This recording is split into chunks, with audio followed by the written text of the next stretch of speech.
and I've been to America for around 5 months.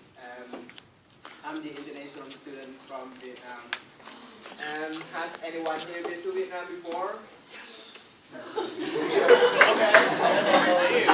Let's go. Anyway, can we talk about Vietnam a little bit, or talk about myself? So, Vietnam is located in Southeast Asia, and it's a tropical country with a lot of beautiful scenes. Yeah.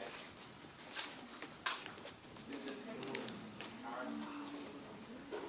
yeah, and this is Adam Bay. Yeah. As you can see at the next picture, Vietnam is edge-sharp and it shares border with Laos, Cambodia, China. And one interesting thing about Vietnam that I want to share with you guys is about our traffic. There's a saying from a foreigner that crossing Vietnamese street is the most thrilling sport that he ever knows.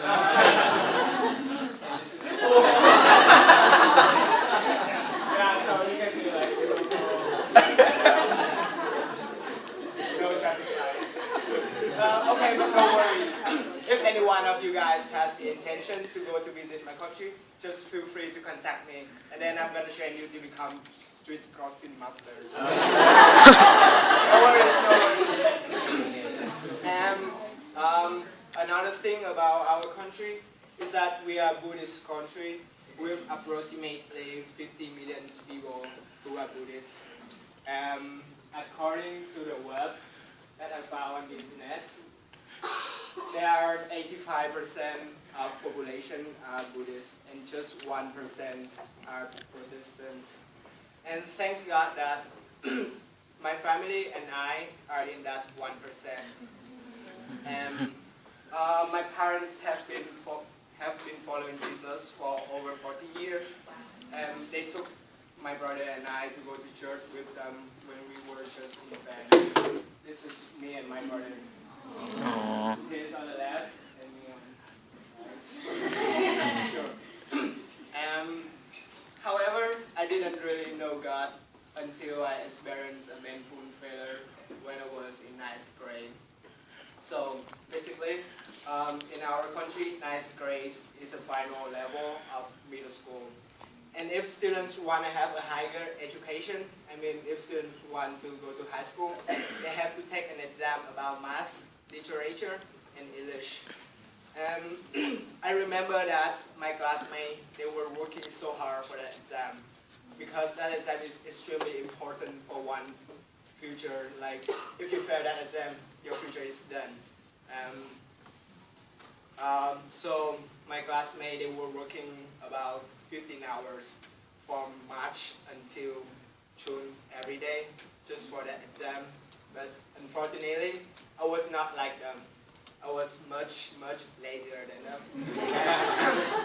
And because I thought that I was smarter and more intelligent than them, there were two reasons that made me have that absurd thinking. Firstly, I was one of 10 representatives for my district to go to the math competition in my city. And the scale of the competition was quite big. It was the competition among students in my city. So I was really confident in my math skill. And at that point of time, I even thought that there were no math problems that I couldn't solve. That's why I was really haughty and lofty. Second reason, that was about my mother. It's not her fault. Because my mother took me to the English course when I just was 5. So I really believe in my English grammar as well as English writing. So yeah, and as a result of arrogance, instead of spending my time to prepare for that exam, I spent all my day just for playing computer games, surfing web, and watching YouTube videos. Finally, the exam day came, and I took it. When I back to home, my mother asked me, "Hey son, how was your test going?" I just told her, like, no worries, Mom. Your genius son gonna make you proud. I'm really good at it, and I was doing really well. Yeah, but I was totally wrong. I didn't make my mom proud at all. I embarrassed her only. And the result of the exam was disaster. That was truly disaster. My math score, which I really proud of, was the lowest score in 3 subjects: math, literature, and English. To make you guys easier to imagine how low it was, so in my class,